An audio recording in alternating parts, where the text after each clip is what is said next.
On January 6th, the House and Senate will meet to officially count the Electoral College votes for President and Vice President. Acting as President of the Senate, Vice President Mike Pence will preside over the process. The election is hotly contested, and 7 battleground states have submitted separate electors who voted for President Donald Trump. These states now have 2 slates of electors, both for Biden and Trump, and the situation must be resolved. Some are saying that Vice President Pence has the constitutional authority to make that decision. On December 27th, Texas Representative Louis Gohmert and the Arizona Republican electors filed a lawsuit against Mike Pence in an effort to give him exclusive authority to choose which electoral votes to count. The lawsuit says that the 12th Amendment gives him the power, but the 1887 Electoral Count Act limits it. Gohmert is asking the court to clarify the situation. We spoke to constitutional expert, attorney, and former Texas Representative Rick Green. We asked how, in this situation, Congress and Pence are to determine which slate of electors is official. I think the only way for that to be resolved is for the vice president to make that decision. That's really what the founders did, was they put the decision-making power into one person's hands so that you don't end up with months and months of investigations and debate in Congress over which slate they're going to accept. You have literally, just like you would in a federal trial, one person, one judge sitting up there making that decision. He says this system is imperfect because the vice president whose name is on the ballot is the one making this decision. But Green noted that this situation happened in 1800 with Jefferson, 1960 with Nixon, and in 2000 with Gore. He also said the Founding Fathers knew of this imperfection, but still thought this was the best solution.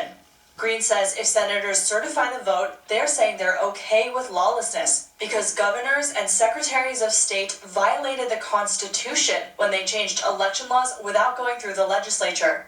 But a handful of dissenters called the lawsuit ridiculous and a last-ditch effort to overturn the election. A law professor at Texas University criticized the reasoning behind the lawsuit, saying if the 12th Amendment gave the vice president total power to throw out electoral votes, people would have noticed by now. But Green disagreed and said the constitutional arguments are well laid out. And so it's the same people with the same mantra. It's always been, ever since November 3rd. Get up and sit down. You may not question what we've done. Green says the court, if they choose to hear the case, needs to decide what Pence's role, which is to open and count the ballots, means. How much power does he have to decide? Do I open both of these and just present that to the House and the Senate and they get to decide? Or do I choose to not even open Arizona because I know what I've seen? I've watched the hearings. I've seen the evidence. I know that this election was conducted illegally in many ways. And so I'm going to make the decision. Green says to unify our country, our elections need transparency, verifications, and legal remedies. Christine is the one making this decision, but Green noted that this situation. Green says if senators certify the vote, they're saying they're okay with transparency, verification, and reform. Well, let's get the picture of the fathers of the Constitution to stabilize it. Sorry, that's a second, please. Yeah, here we are. Well, if fathers knew the shortcomings of that article and they anticipated to assign a person to make a decision, the article number 3, which states freedom of religion, is quite a different proposition.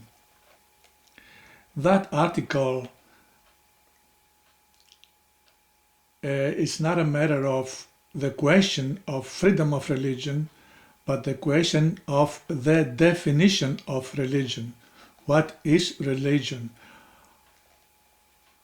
Because everybody has, according to his interests, group or personal interests, interpret the way he wishes to.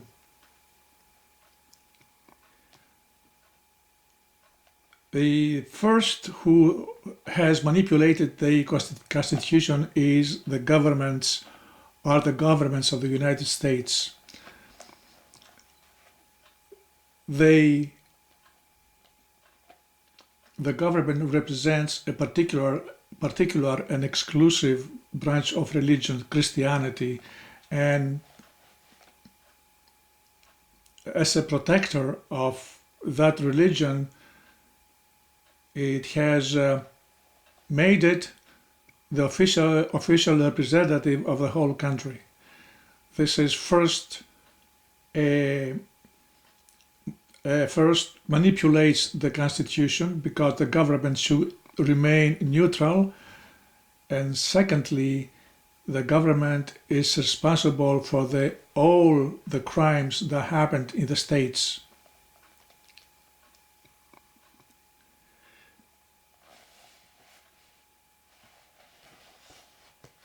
The name Walkatanka of the Red Indians is not the same with Jehovah. The one is a benevolent spirit, the other one is a sedition spirit, a crime spirit.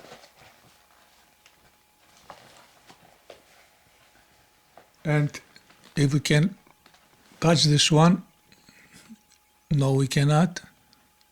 Can we? This is no.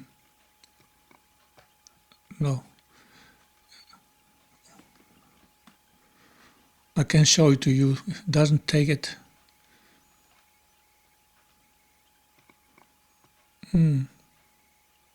Anyway. Oh yeah. See, this is the Sioux lame deer. I have my finger there. See,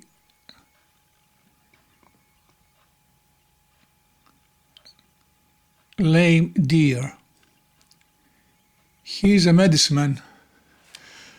man, and he says in this book that I was treated as a savage. He says,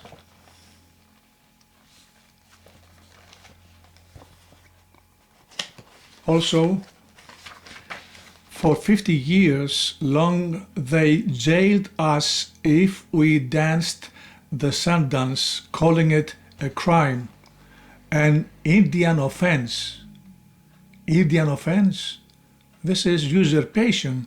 How come they represent the customs of the Indians by the way of criticizing them as a weapon? They are weaponizing the customs against the Indians. He continues, freedom of religion does not always include the Indians.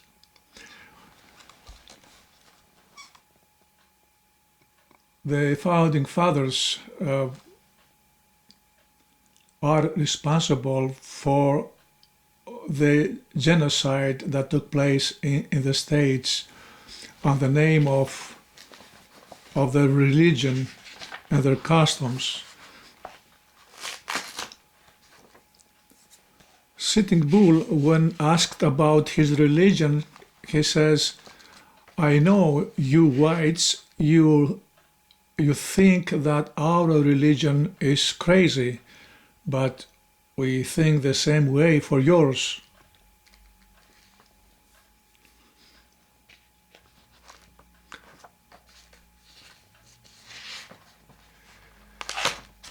The Indians, they have a name for an animal which is called Manitukala. Manitukala.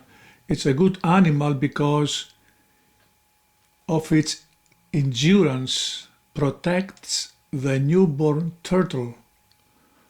We see how the ideology of the customs of the indigenous people looking upon Earth and its animals and insects and serpents right? And contrary to the Christians who are looking upon the earth like a source of exploitation.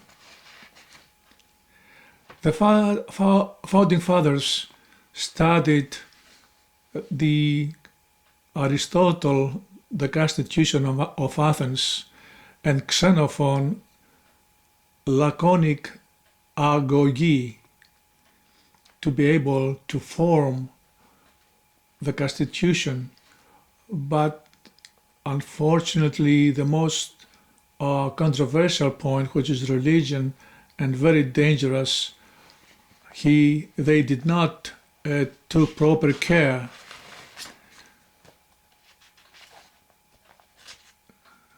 The Indians looked upon the white man as Widko, which means crazy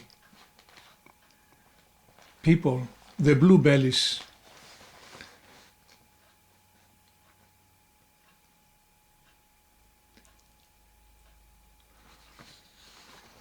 They were not seeking Wolakota peace, but instead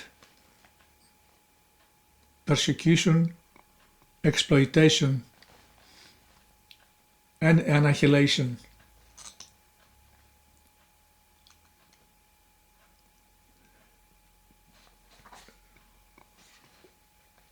Therefore, Article number 3 of the Constitution needs immediately to be amended.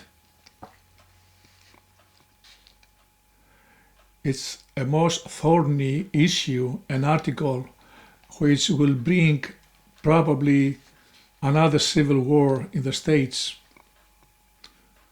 Millions of people in the States, they are seeing the government as not as a friendly institution, but as an adversary, because they're looking upon them not as equals with the rest of the Americans, but as sectarians.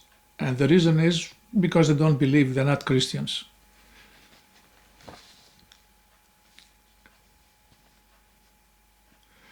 It is a straightforward transgression to present and represent the government with this offensive way, the interest of the Christians and especially the evangelists, which we will listen to them in the next videos, which I'm gonna bring them on. We'll see the fanaticism which coming out through the medieval times still today. It is a situation which undermines people's intelligence, and this must be corrected.